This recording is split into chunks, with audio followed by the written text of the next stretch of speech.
Ok, bonjour Maria. Oui, bonjour. Voilà, donc nous revenons encore sur ce sujet, parce que le Seigneur est bon dans sa grande miséricorde. En fait, lorsque on vient vraiment dans un esprit de prière, pour lui demander sa révélation par rapport au sujet profond de la parole de Dieu, le Seigneur ne manque pas de nous répondre. Comme il nous a dit qu'il nous enverrait le Saint-Esprit et que le Saint-Esprit nous révélerait en fait toutes choses, nous enseignerait toutes choses, nous rappellerait ses paroles. Donc lorsqu'on vient comme ça au Seigneur, on lui pose une question, on s'attend à lui, le Seigneur va commencer à nous expliquer et même aller au-delà de ce qu'on lui a demandé. Donc nous avions commencé hier un message justement sur l'identité de Jésus et le Seigneur m'a encore apporté quelques éclairages justement sur le mystère de Christ. Donc on va continuer justement à explorer encore ce mystère-là, sachant que la parole de Dieu en fait est comme un diamant. Tu vois, le diamant en fait a plusieurs facettes. Donc, selon là où la lumière réfléchit, on a une vision du morceau de diamant, et après, quand la lumière réfléchit sur une autre face, on a une autre vision. Donc, effectivement, la parole de Dieu est aussi comme ça. Le Seigneur peut l'éclairer sur différents angles pour nous amener toujours plus loin dans la révélation de sa parole. Donc, on va prier pour remettre ces quelques instants de partage encore de sa parole, toujours sur le sujet de qui est Jésus, entre les mains du Seigneur. Éternel Dieu Tout-Puissant, Père, nous voulons te confier encore ces moments entre tes mains. Seigneur, je te prie vraiment de nous conduire par ton Esprit Saint dans tout ce que nous allons faire, dans tout ce que nous allons dire. Seigneur Dieu, que notre bouche soit inspirée par toi seulement et que ça soit seulement, Seigneur Dieu, ta pensée que nous puissions prononcer.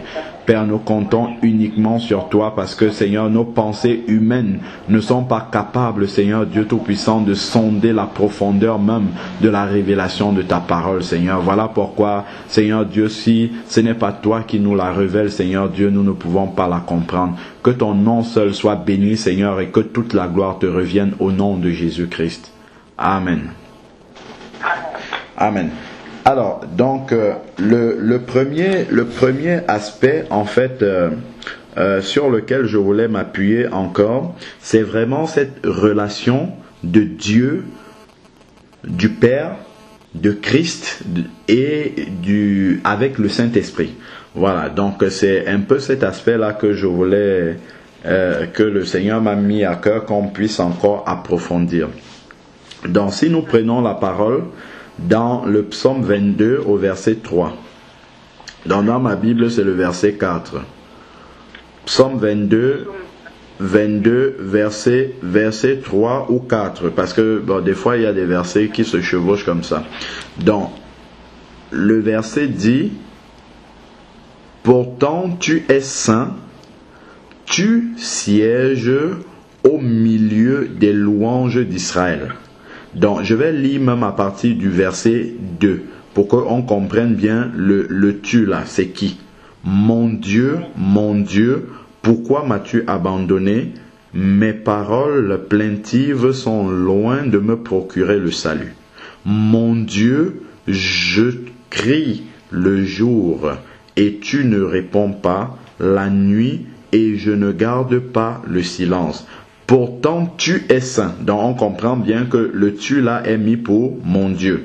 Donc, pourtant, tu es saint, tu sièges au milieu des louanges d'Israël. Donc, en fait, c'est Dieu siège au milieu des louanges d'Israël. Même si c'est écrit Israël ici, nous savons que Israël c'est le peuple physique de Dieu et que l'Église est le peuple spirituel de Dieu. Donc en fait ici, nous comprenons bien que ça également c'est encore vrai pour nous. On a l'habitude de dire communément que Dieu siège au milieu de la louange de son peuple. Amen. Voilà. Voilà. Donc lorsqu'on dit que Dieu siège au milieu de la louange de son peuple, est-ce que lorsque nous sommes en train de louer Dieu, adorer Dieu, est-ce que Dieu descend physiquement? Là, quand je dis Dieu, sans préciser, on comprend bien que c'est le Père. Est-ce que le Père vient se manifester physiquement au milieu de nous? Non. Non. C'est possible, ça peut arriver. Dieu peut décider de descendre physiquement, se manifester au moment où les chrétiens sont en train d'adorer. Mais dans la plupart des cas, c'est pas ce qui se passe.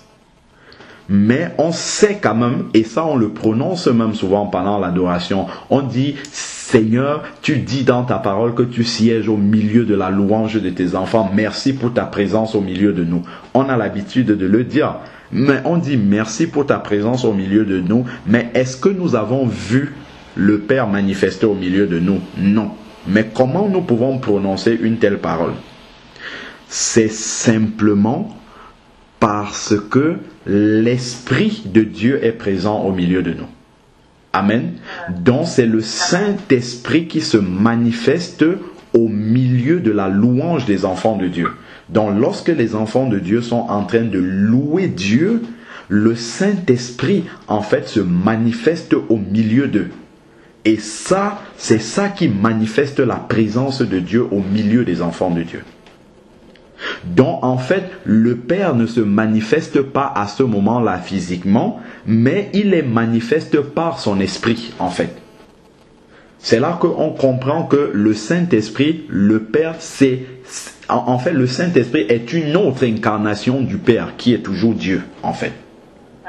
Voilà, parce que ici, c'est dit, c'est Dieu qui vient au milieu des louanges de son peuple, mais dans la manifestation physique, nous constatons que Dieu, le Père physiquement ne vient pas au milieu, mais c'est son esprit qui est présent, mais le verset nous dit c'est Dieu qui est présent. Amen. Donc, on comprend que le Père s'incarne par son esprit. Et comment est-ce que cela peut se matérialiser? Avant même déjà qu'on ne le dise, on peut voir le jour de la Pentecôte dans Acte 2, lorsqu'il y a eu l'effusion du Saint-Esprit. Donc ça me revient maintenant, Acte 2, lorsqu'il y a eu l'effusion du Saint-Esprit. Nous pouvons lire dans Acte 2, verset 11.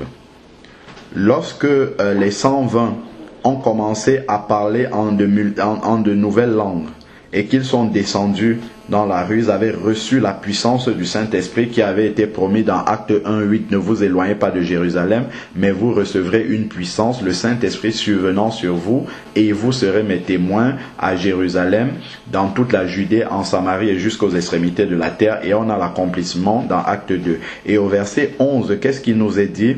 Nous les entendons parler dans nos langues de quoi? Des merveilles de Dieu, dont la puissance, l'effusion du Saint-Esprit qui est descendu sur eux, les a poussés à adorer Dieu. Et ça confirme encore que, justement, dans l'adoration, Dieu se manifeste par son Esprit. Amen. Voilà, donc Dieu se manifeste par l'Esprit. Donc la manifestation du Saint-Esprit est encore peut encore être comprise comme la manifestation de Dieu même au milieu de son peuple. Amen. Et là maintenant, concrètement, comment est-ce que ça va se matérialiser? Qu'est-ce qui va accompagner cette manifestation justement de Dieu au milieu de ses enfants par son esprit? On va par exemple avoir des gens qui commencent à se repentir. Et là on sent et on sait que Dieu est présent. Il y a qu'à lire dans Jean 16, verset 8. Jean 16, verset 8, qui parle justement du Saint-Esprit. Jean 16. Oui, Jean 16, verset 8 dit, « Et quand il sera venu, il parle du Saint-Esprit, il convaincra le monde du péché, de justice et de jugement. » Donc c'est le Saint-Esprit qui convainc le monde de péché, de justice et de jugement. Donc voilà comment est-ce que on réalise que le Saint-Esprit est présent là au milieu des enfants de Dieu. Et la présence du Saint-Esprit n'est autre chose que la présence de Dieu. On va voir des gens qui commencent à se demander pardon entre eux. En fait, lorsque la présence de Dieu est manifeste par l'Esprit de Dieu, nous voyons par exemple les fruits, les manifestations du fruit du Saint-Esprit, comme nous dit Galates 5.22. Le Galates 5.22 nous cite les manifestations du fruit de l'Esprit. Et c'est quand nous voyons tout ça que nous savons que l'Esprit de Dieu est présent au milieu de ses enfants, c'est-à-dire que Dieu lui-même est présent là au milieu de ses enfants, mais manifesté par son Esprit. Donc, Galates 5.22 nous parle justement, mais le fruit de l'Esprit c'est. Donc, on a un fruit avec des manifestations diverses, à savoir l'amour, la joie, la paix, la patience, la bonté, la bienveillance, la fidélité, la douceur, la maîtrise de soi. Donc, quand on voit tout cela, toutes ces manifestations du fruit de l'Esprit au milieu des enfants de Dieu, on comprend que la présence de Dieu est là. On a l'habitude de dire la présence de Dieu était là. Mais en réalité, on n'a pas vu Dieu physiquement, mais on a ressenti son esprit présent au milieu de nous. Donc on comprend bien que Dieu, c'est aussi son esprit. Donc non seulement les manifestations du fruit de l'esprit seront là, mais on aura aussi les dons de l'esprit qui vont se manifester. Les fruits de l'esprit seront là, mais les dons de l'esprit aussi seront manifestés. Il y a des gens pendant l'adoration comme ça qui peuvent commencer à parler de nouvelles langues. Ils peuvent recevoir le baptême dans le Saint-Esprit, parler de nouvelles langues. On peut voir des personnes se lever, commencer à prophétiser. On peut voir des guérisons se manifester. Moi, personnellement, ma maman a été guérie d'un manque d'équilibre pendant un moment d'adoration. Elle avait complètement perdu l'équilibre suite au diabète qu'elle a. Et pendant une séance d'adoration, elle a reçu sa guérison tout simplement sans qu'on ait besoin de prier pour elle. Mais est-ce que Dieu est descendu physiquement pour le faire? Non, mais son esprit était manifesté au milieu des enfants de Dieu et c'est son esprit qui s'est posé sur elle, sur le malade et qui a guéri. Et on sait bien que celui qui guérit, c'est Jéhovah Rapha. C'est Dieu manifesté comme l'Éternel qui guérit. Mais ici, c'est son esprit qui a fait ce travail-là. Donc, on comprend que le Père se manifeste aussi au travers de l'esprit, tout simplement, comme nous sommes en train de le voir. Et cela n'est pas surprenant du tout, du tout. Pourquoi? Prenons Jean 4, verset 24. C'est Jésus qui est en train de parler avec la Samaritaine. Jean 4, 24. Jean 4, 24, Jésus donne un éclairage là. Jean 4, verset 24 dit « Dieu est esprit et il faut que ceux qui l'adorent, l'adorent en esprit et en vérité. » Donc Dieu est esprit, il n'est donc pas étonnant que Dieu puisse se manifester par son esprit. C'est-à-dire que le psaume 22 verset 3 va dire Dieu siège au milieu de la louange de son peuple, mais en réalité c'est son esprit qui est là. Donc quand on dit, quand l'esprit de Dieu est présent, on peut dire Dieu siège, tout simplement. Donc à ce moment-là, on comprend bien que l'esprit et le Père peuvent agir de façon, en fait on parle de la même personne, c'est pas la même personne, mais c'est la même entité, c'est Dieu qui se manifeste, tout simplement. Voilà. Donc maintenant, on peut avancer. On va prendre maintenant par rapport au Fils, par rapport à Jésus. Prenons Matthieu 18. Oui, Matthieu 18, verset 20.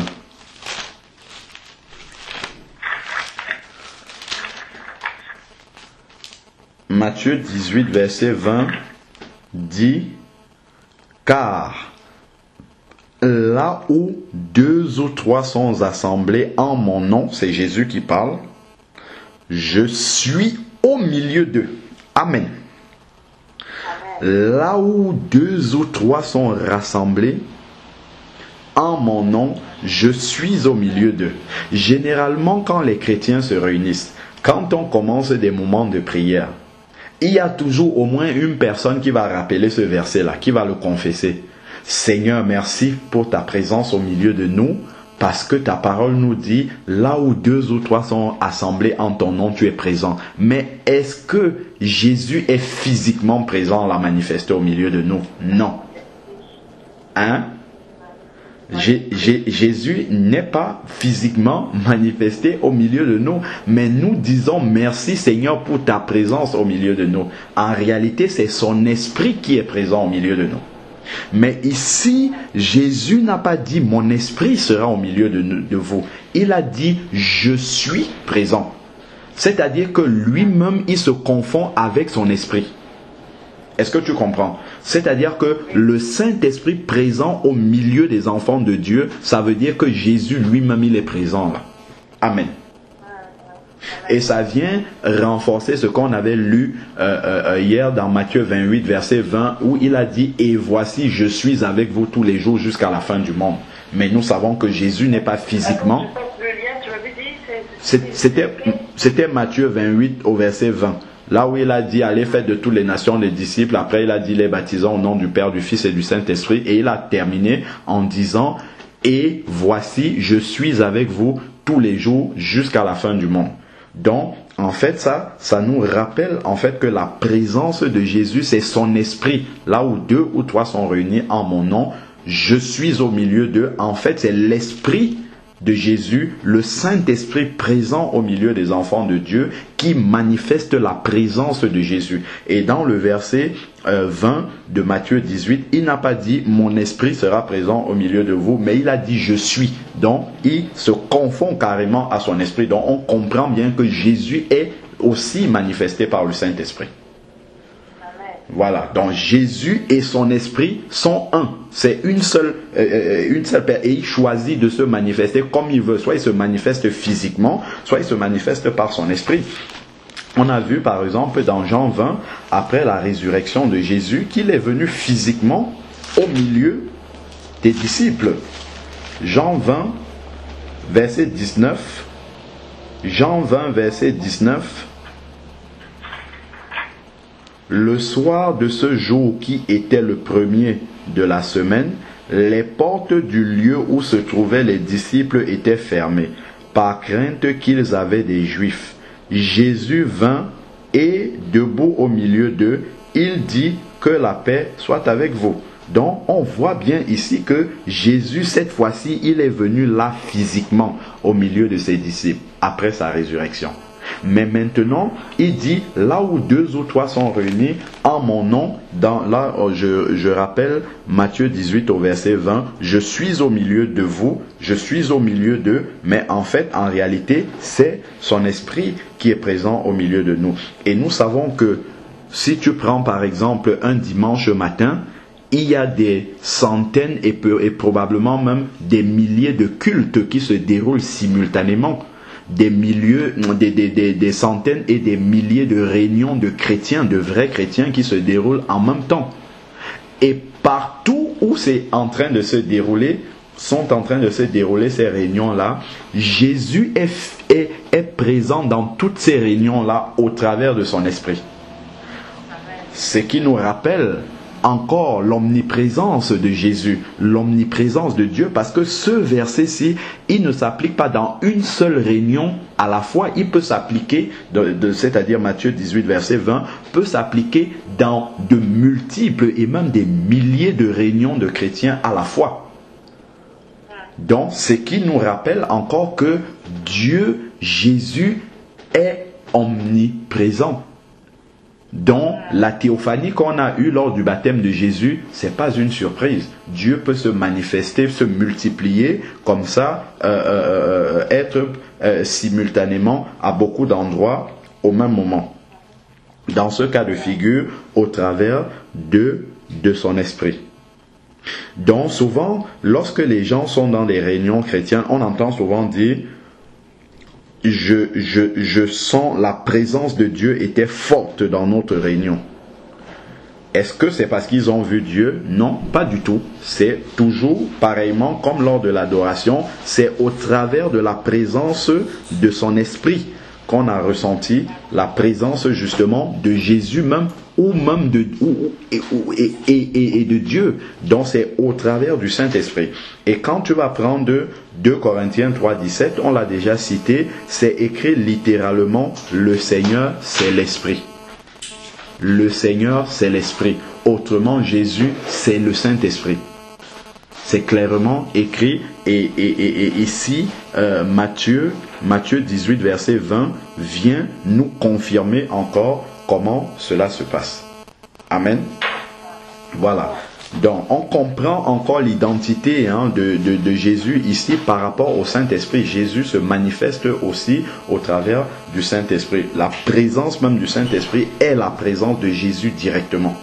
Donc, si je prends maintenant Apocalypse 3, verset 20.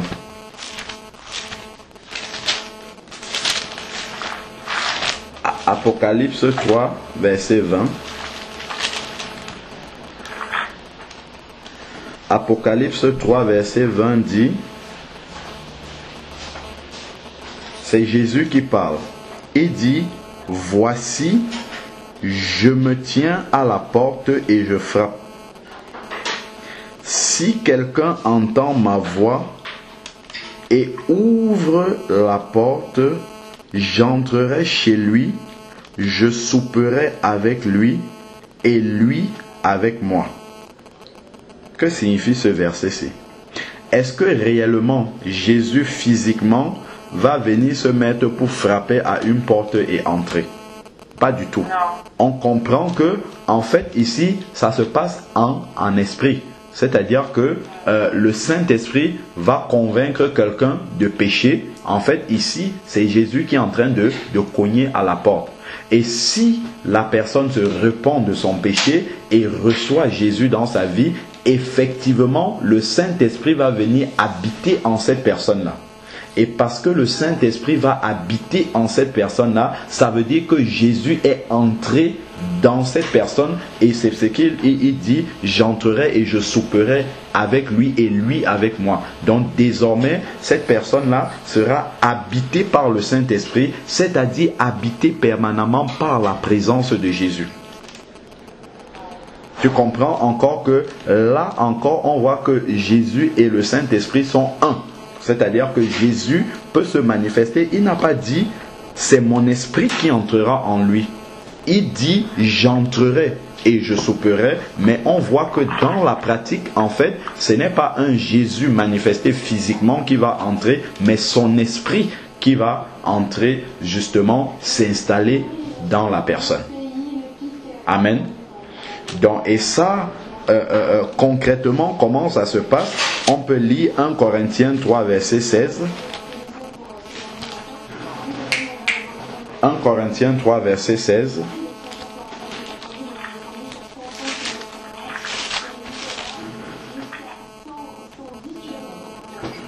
« 1 Corinthiens 3, verset 16.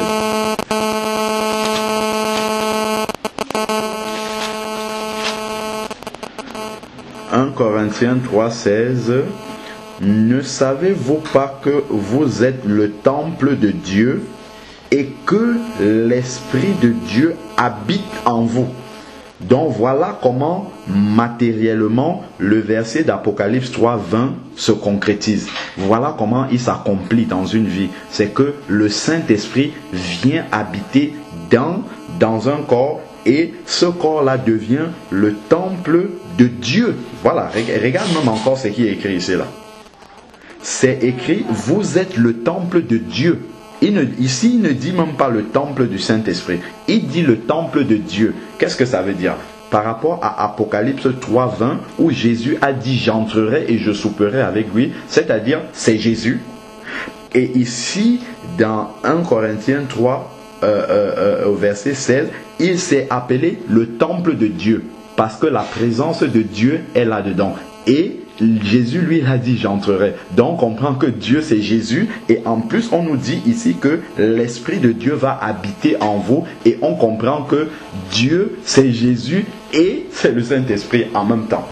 Amen. C'est là qu'on comprend vraiment, le Seigneur nous ouvre l'intelligence par rapport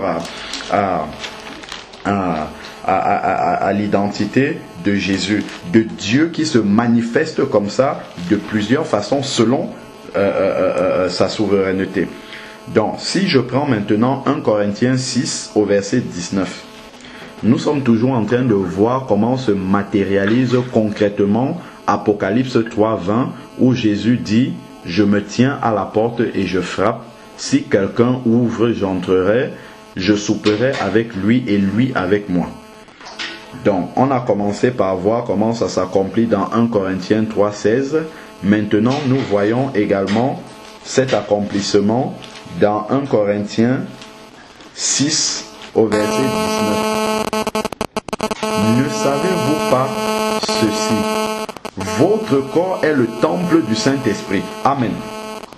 Ici, il dit, votre corps est le temple du Saint-Esprit. Amen. Si tu tournes la page là-bas, dans 1 Corinthiens 3:16, il a dit, ne savez-vous pas que vous êtes le temple de Dieu? Amen. Donc, ici, il parle dans 1 Corinthiens 3:16, il parle du temple de Dieu. Dans 1 Corinthiens 3:19, il parle du temple du Saint-Esprit. Ça veut dire que le Saint-Esprit est Dieu. C'est la même chose. Tu comprends? Il parle exactement de la même chose. Et après, comment continue 1 Corinthiens 6 au verset 19, ne savez-vous pas ceci, votre corps est le temple du Saint-Esprit qui est en vous et que vous avez reçu de Dieu, vous n'êtes pas à vous-même. C'est-à-dire, vous ne vous appartenez pas vous-même. Donc, on comprend véritablement que temple de Dieu, temple du Saint-Esprit, c'est exactement la même chose parce que le Saint-Esprit, c'est Dieu. Et Jean 4 au verset 24 nous a bien confirmé que Dieu est Esprit. Amen. Donc, le Saint-Esprit n'est autre chose que Dieu et en même temps, c'est Jésus, étant donné que Apocalypse 3:20 nous dit bien que Jésus se tient à la porte et frappe, et si quelqu'un ouvre, il entre, et on comprend bien que c'est quelqu'un qui est en train d'accepter Jésus dans sa vie. Prenons maintenant 2 Corinthiens 6 au verset 16.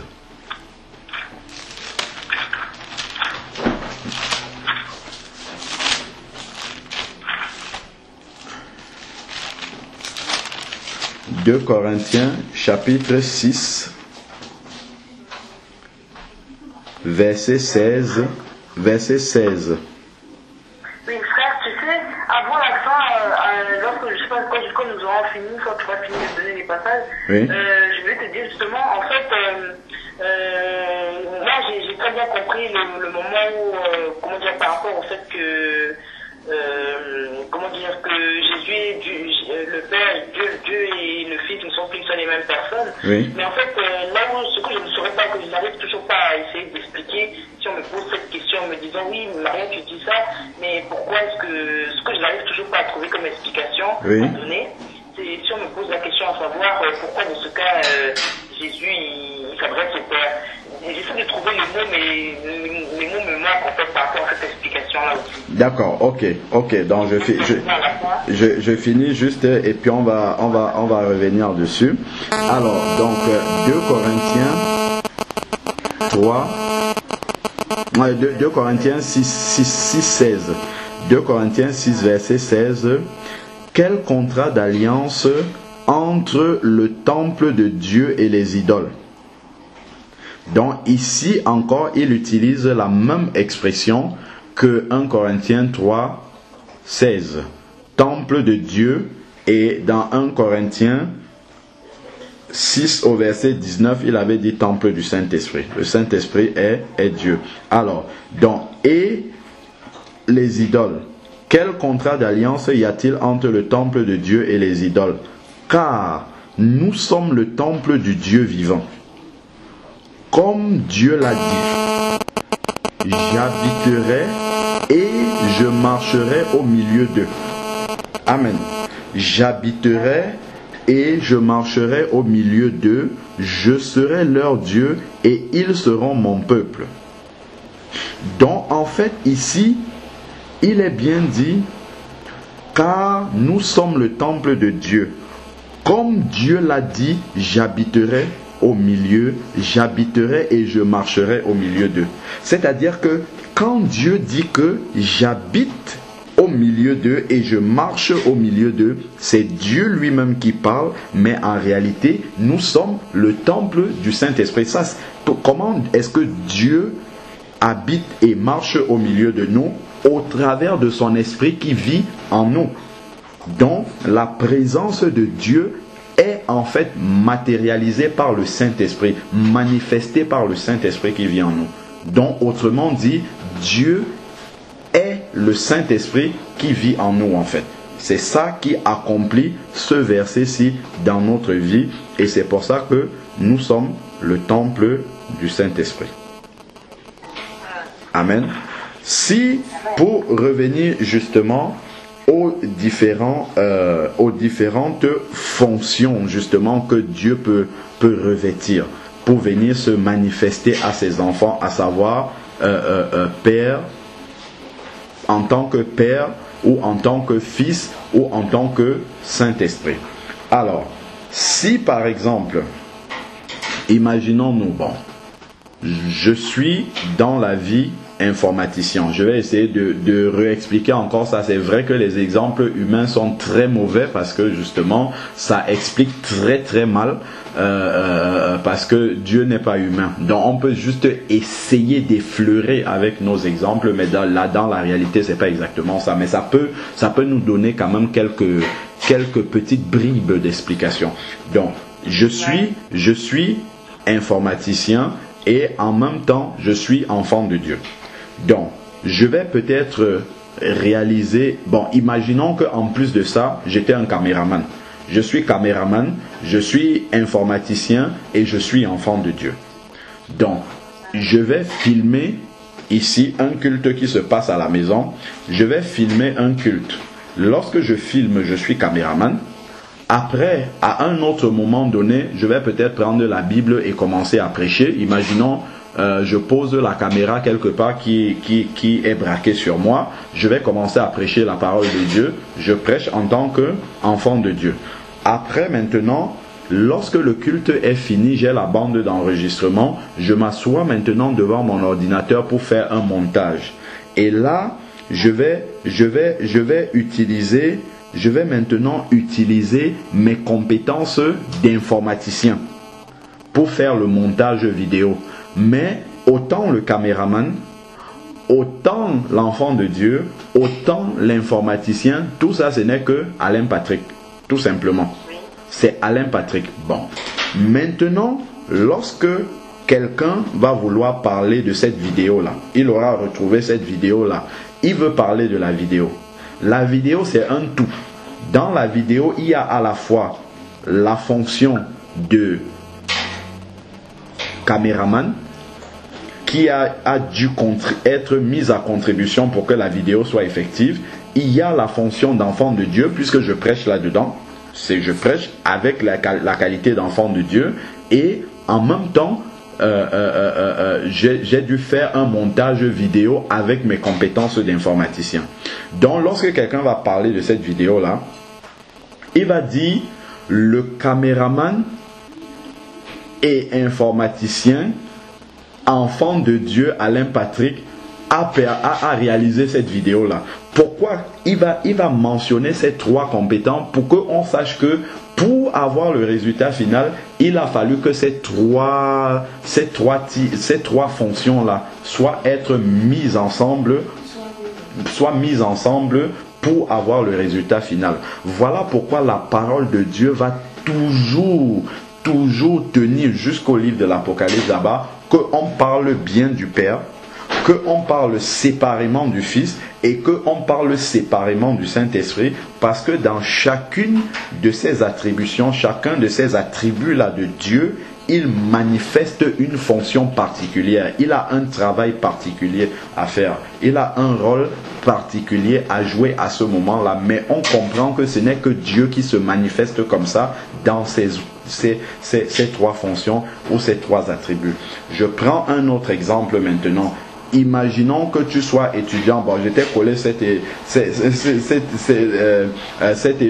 effigie là, pourtant je ne sais pas la vérité. Imaginons que tu sois étudiante en comptabilité. Je prends toujours cet exemple. Tu es étudiante en comptabilité, tu es membre d'une église de bâtiment, disons. Tu es membre d'une église de bâtiment dans laquelle il y a une trésorerie et toi tu fais la comptabilité de l'église.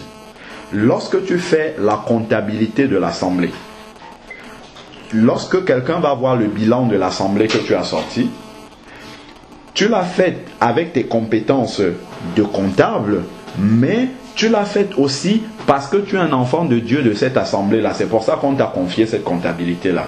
Donc lorsqu'on va parler du bilan que tu as sorti, il faudra qu'on précise que c'est une sœur comptable qui a fait cela. Tu vois, on va préciser que tu es une sœur et en plus que tu as la compétence de comptable et c'est toi qui as fait ce bilan-là. Ce n'est que ça qu'on voit manifester, ce Dieu qui se manifeste, qui a choisi, parce que il n'a demandé à personne pour le faire, qui a choisi souverainement de pouvoir se manifester en tant que Père, en tant que Fils et en tant que Saint-Esprit. Maintenant, là où c'est troublant, c'est que, si je reprends mon exemple de la vidéo tout à l'heure, c'est que je n'accomplis pas les trois fonctions en même temps. Je ne peux pas être en même temps en train de prêcher, en même temps en train de me filmer et en même temps en train de monter la vidéo. Je ne peux pas faire les trois là en même temps. Pourtant, Dieu, dans ces trois fonctions, Père, Fils et Saint-Esprit, les trois peuvent s'exercer en même temps et communiquer en même temps. Voilà, c'est ça qui trouble les gens, en fait. Et ça, c'est là où il y a la révélation, justement. C'est là qu'on a vraiment besoin de la révélation de Dieu. Parce que, bon, dit comment Jésus s'adresse au Père, étant sur la croix, ça, c'est vraiment un mystère. C'est-à-dire que Dieu, le Père, est effectivement là, il est au ciel. Il est la manifestation de Dieu. Le Fils est là sur la croix. Il est également la manifestation de Dieu, mais les deux peuvent communiquer en même temps. Ça, c'est ce que je ne pourrais jamais, aucun être humain ne peut faire ça.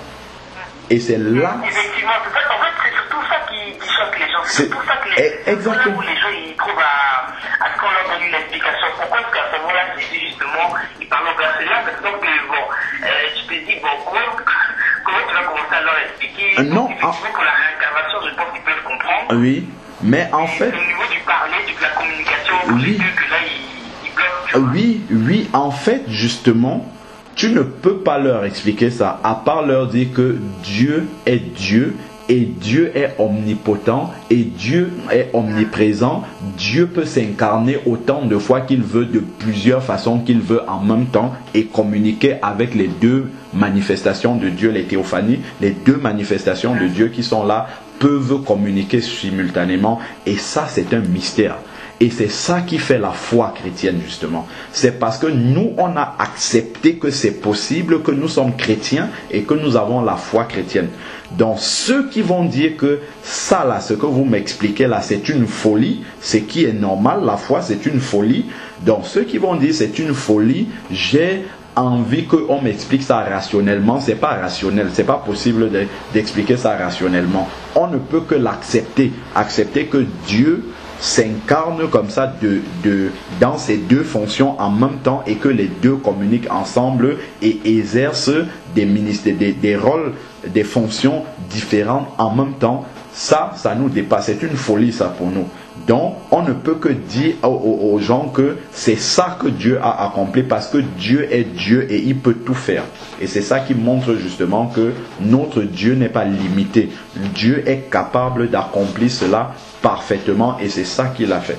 Voilà. Et c'est en ça que nous avons placé notre foi parce que c'est un mystère que nous acceptons par la foi et on accepte que Dieu est capable de le faire et c'est ça qui fait notre foi chrétienne. Et je sais que maintenant dans la suite des temps, lorsque nous aurons revêtu justement le corps glorieux, et comme nous dit 1 Corinthiens 13 au verset 9, lorsque tout ce qui est partiel sera passé, ce qui est absolu sera arrivé, alors à ce moment-là, nous aurons suffisamment d'intelligence spirituelle pour comprendre véritablement ce mystère-là.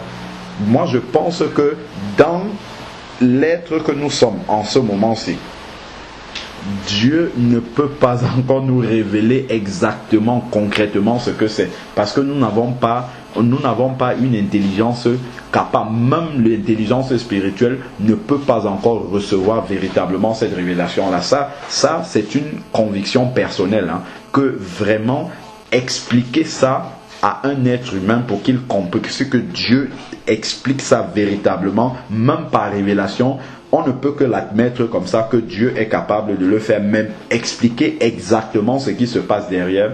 Ça, honnêtement, je pense que vraiment, on n'a pas encore l'équipement complet pour pouvoir comprendre ça, en fait. Pour pouvoir comprendre exactement comment Dieu le fait. Comment? Il y a un ami de Colombie qui a expliqué qu'en fait, pour lui, comment il m'avait expliqué qu'apparemment, c'est pour ça que c'était pas trop clair. Oui. Il disait qu'apparemment, Jésus, dans son rôle de fils, oui, mais il pouvait s'adresser justement à comment dire, c'est-à-dire que Dieu, vu qu'il s'est incarné en lui, il s'est incarné dans le fils, oui, mais justement, le fils, dans ce rôle de fils là, oui, il pouvait s'adresser, c'est le cheminement, en fait, qui était un peu, c'est-à-dire que dans ce rôle, dans la mission qu'il a reçue, quoi, oui, il pouvait se permettre effectivement de s'adresser, je sais pas comment, c'est pour ça que c'est là que vraiment j'ai percuté très effectivement. Là, vraiment, c'est vraiment, il y a vraiment un peu d'interrogation là. oui, oui, c'est pour ça en fait, on ne peut pas aller au-delà de l'écriture, hein. On ne peut pas expliquer ce qui est un mystère avec nos mots. On peut simplement comprendre que c'est effectivement le Dieu qui peut s'incarner comme ça dans deux rôles et les exercer en même temps. On ne peut que admettre cela, en fait, quoi. Que c'est toujours Dieu, c'est le même, c'est pas deux personnes différentes, ou comme on explique là, la Trinité veut expliquer, c'est le même Dieu qui s'incarne comme ça en deux et qui, dans ces deux fonctions, et qui les fait communiquer en même temps, quoi. Et ça, c'est un mystère. Voilà. Donc, on ne peut pas aller au-delà du mystère. Comme le verset de Deutéronome, je crois, qui nous dit que les choses cachées sont à Dieu et les choses révélées sont à l'homme. Donc si Dieu voulait nous révéler ça, ou si il va nous révéler, le moment viendra où il va révéler cela. Mais pour l'instant, je ne pense pas que ça soit vraiment complètement démystifié. Ça, c'est quelque chose dans lequel il restera encore vraiment des zones d'ombre pour pouvoir expliquer ça de façon complète, quoi. Je ne pense pas qu'on puisse l'expliquer, à part l'admettre. On ne peut pas expliquer ça de façon complète, quoi. Voilà. Ok, donc on va prier, hein. Là j'en ai terminé. On va prier juste pour remettre ce complément encore vraiment que le Seigneur nous a apporté par rapport à la relation du Père avec le Saint-Esprit, du Fils avec le Saint-Esprit. On a bien compris au travers de ces versets-là que c'est toujours Dieu qui se manifeste de ces façons-là, quoi. Voilà. Seigneur Père, merci encore pour ces moments de partage de ta parole que tu nous as donné. Merci pour ces différentes facettes encore de la parole que tu nous as montrées pour que nous puissions grandir toujours plus dans la révélation de ta parole. Père, nous voulons te prier que tu continues toujours à nous faire grandir, Seigneur, davantage. Nous voulons te remettre toutes les personnes, Seigneur Dieu, qui vont pouvoir écouter cet enregistrement, que vraiment tu les instruises encore en profondeur, Seigneur Dieu, que là où, Seigneur Dieu, nous n'avons pas percuté, là où le Saint-Esprit n'a pas éclairé suffisamment dans notre intelligence, Seigneur Père, que toi tu puisses éclairer dans les cœurs des personnes, Seigneur Dieu, qui vont écouter ce message, Seigneur Père, et que toi-même tu descendes et que tu te révèles, Seigneur Dieu, en profondeur à ces personnes-là, parce que nous avons compris que Christ ne peut être que révélé, Seigneur Dieu Tout-Puissant. Nous ne pouvons pas expliquer Christ, mais il se révèle, Seigneur Dieu. Fais-le dans le cœur de toutes les personnes, Seigneur Dieu, qui écouteront cet enseignement. Que ton nom soit béni, que ton nom soit exalté. Aide-nous toujours à grandir dans le mystère de Christ, Seigneur Dieu Tout-Puissant, au nom de Jésus-Christ. Amen. Amen. Donc effectivement, ça paraît très très mystérieux, et c'est un mystère que le Père puisse parler avec le Fils. Donc quand Jésus à la croix, il dit Père, Père, Père, pourquoi m'as-tu abandonné? Donc là, on peut pour comprendre que c'est pas quelque chose d'inhabituel, que Dieu, dans sa fonction de Père et de Fils, que les deux fonctions puissent communiquer en même temps. Donc pour cela, on peut lire par exemple dans Hébreux, Épître aux Hébreux, chapitre 1, à partir du verset 8. Il est dit, mais au Fils il dit, ton trône, ô Dieu, est éternel, et le sceptre de ton règne est un sceptre d'équité. Donc on comprend bien, mais au Fils il dit, donc c'est Dieu qui parle au Fils, donc le Père parle au Fils, on peut dire ça, on peut le comprendre comme ça. Ton trône, ô Dieu, dont le Fils déjà est appelé Dieu ici là. Ton trône est éternel. Donc, ce qui va vraiment encore corroborer ce que nous sommes en train de dire, que les deux fonctions de Dieu peuvent communiquer en même temps ensemble, et ça, c'est vraiment tout le mystère justement de Dieu. Verset 9, tu as aimé la justice et tu as haï l'iniquité. C'est pourquoi, ô Dieu, ton Dieu t'a oint avec une huile d'allégresse, de préférence à tes compagnons.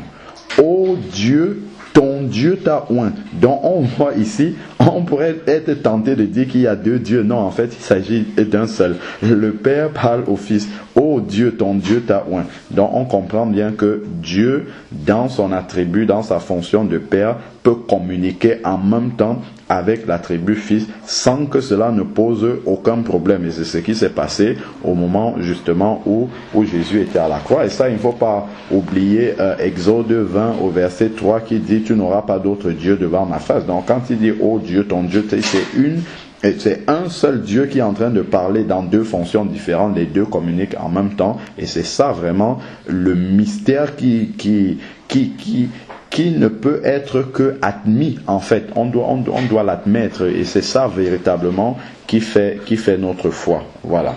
Ok, que Dieu soit béni et qu'il nous permette de grandir vraiment dans la révélation de sa parole, et que ce qui doit être accepté par la foi, que nous l'acceptions, et les mystères, nous comprenons bien que les choses cachées sont à Dieu et les choses révélées sont aux hommes. Voilà, que Dieu soit béni. Amen.